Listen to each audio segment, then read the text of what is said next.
Picture it. It's 1973, the 45th Academy Awards. Hollywood is at the peak of its own party. The Godfather is the movie of the year, and its star, Marlon Brando, is the undisputed king of the silver screen. So when his name is called for Best Actor, everyone is ready for a big speech. What they got instead was a moment so shocking, so defiant, it pulled back the curtain on Hollywood glamour and kicked off a scandal people still argue about today. In 1973, a 26-year-old Native American woman named Sacheen Littlefeather stepped onto the Oscar stage, refused to accept an award for one of Hollywood's biggest stars, and was met with a storm of boos and racist taunts. Her 60-second speech caused a massive controversy that got her effectively shut out of Hollywood. But the story you think you know? That's just the beginning. Because decades later, a secret would come out that made everyone question everything they thought they knew about that night. Before we get into it, make sure to subscribe so you don't miss more stories like this. To really get what happened on that stage, you have to understand what was happening off of it. The year was 1973, and America was a nation on edge.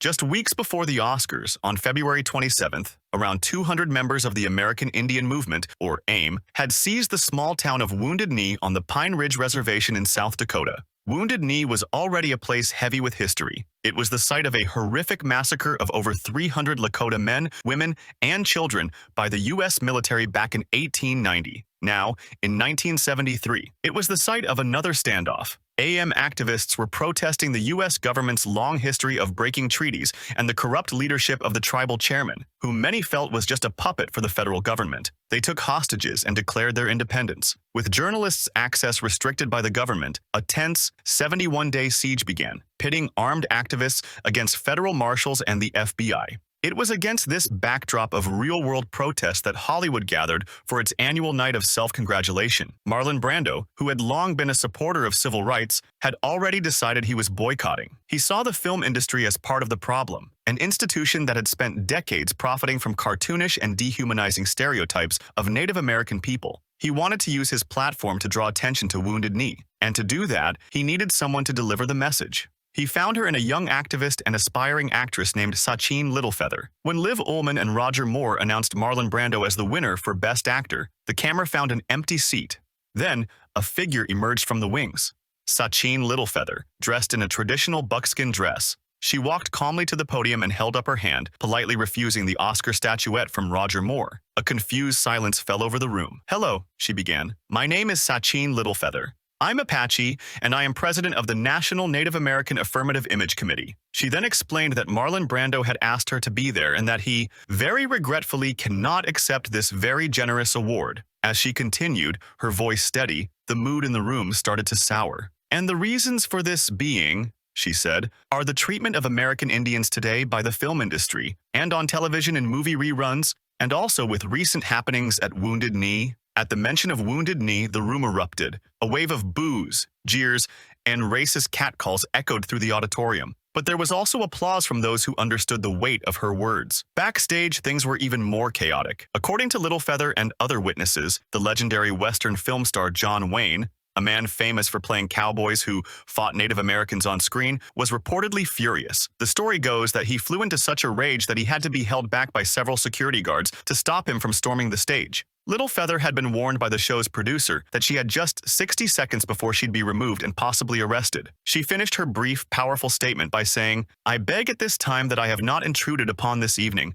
and that we will in the future, our hearts and our understandings will meet with love and generosity." Then she turned, walked off stage, and straight into the history books. The fallout was immediate and brutal. Sacheen Littlefeather became an overnight icon, but she also became a target. Her acting career, which was just getting started, was effectively over. She said she was professionally red-listed, facing years of personal attacks, harassment, and discrimination. She was accused of not being a real Indian, of being a Mexican actress Brando hired for a publicity stunt. For almost 50 years, Littlefeather carried the weight of that night. Her 60-second speech successfully shattered the public silence around Wounded Knee and forced a national conversation, but it came at a huge personal cost. Then, in August 2022, nearly half a century later, something incredible happened. The Academy of Motion Picture Arts and Sciences issued a formal, public apology. The letter called the abuse she endured unwarranted and unjustified. It recognized her courage and stated that the emotional burden you have lived through and the cost to your own career in our industry are irreparable. Littlefeather, then 75 and battling terminal cancer, accepted the apology with grace and a bit of wry humor. "We Indians are very patient people," she said. "It's only been 50 years. A special evening was held in her honor at the Academy Museum,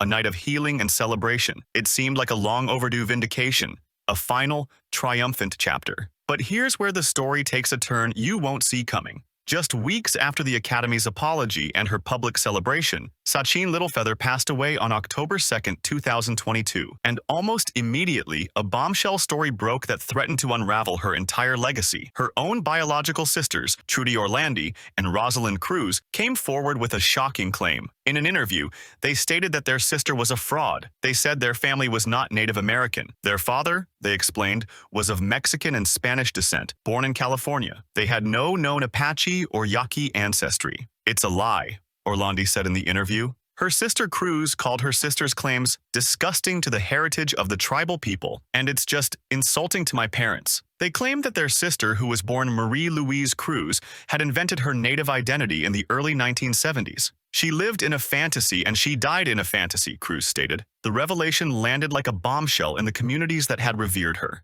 Journalists found no documentation linking her father's family to the White Mountain Apache or Yaqui tribes she claimed. The woman who had become a global symbol of indigenous resistance was, according to her own family, not indigenous at all. This controversy doesn't erase what happened on that Oscar stage. The protest was real, the backlash was real, and the issues she spoke about, the misrepresentation of Native people in Hollywood and the standoff at Wounded Knee, were undeniably real. But it adds a deeply complicated and tragic layer to her story, raising difficult questions about identity, activism, and truth itself. To get the full impact of that protest, you have to look at what Hollywood was like at the time. For decades, Native Americans in film weren't really people. They were props. They were the silent, savage villains for cowboys to defeat, almost always played by white actors in redface. Countless westerns, including many starring John Wayne, reinforced the trope of the violent native, a threat that needed to be eliminated. In the years right before Littlefeather's speech, a few so-called revisionist westerns like Little Big Man had started to offer more sympathetic portrayals, but they were the rare exception. For the most part, Native Americans had zero control over their own stories. Sacheen Littlefeather's 60 Seconds of Defiance was a radical act. She took a space that had been used to caricature Native people and used it to speak truth to power. Her protest didn't magically fix Hollywood's representation problem overnight, but it planted a crucial seed. It was a pivotal moment that helped inspire a new generation of indigenous artists and activists to demand a seat at the table. Progress has been slow, but it's happening. Even celebrated films like Dances with Wolves in 1990 were still centered on a white savior. But today, we're seeing a golden age of indigenous storytelling. Groundbreaking shows like Reservation Dogs and Dark Winds, created by and starring indigenous talent, are telling their own stories with humor, depth, and authenticity. Movies like Prey and Killers of the Flower Moon are proving that indigenous narratives can be both critically acclaimed and massive commercial hits. This new wave is, in many ways, the direct legacy of that single, brave moment in 1973. The story of Sacheen Littlefeather is one of courage and contradiction. It's the story of a protest that helped change Hollywood and a secret that challenges our understanding of the woman who led it. She stood on the world's biggest stage as a symbol of defiance for a people to whom she may not have belonged. Yet, the cause she championed was real, and the impact of her actions is undeniable. Does the controversy over her heritage erase the power of her protest? Or does it just add another layer of tragedy to the story of a woman who fought for a cause that wasn't hers by blood, but one she embraced at an incredible personal cost? Her act remains one of the most powerful and scandalous moments in Oscar history, a 60-second speech that still echoes through Hollywood, reminding us of the long, complicated, and ongoing fight for truth, dignity, and representation. If you found this story as fascinating as we did, be sure to subscribe for more deep dives into the hidden histories that shaped our world. Let us know in the comments, does the controversy over her identity change how you view her 1973 protest? We'd love to hear what you think.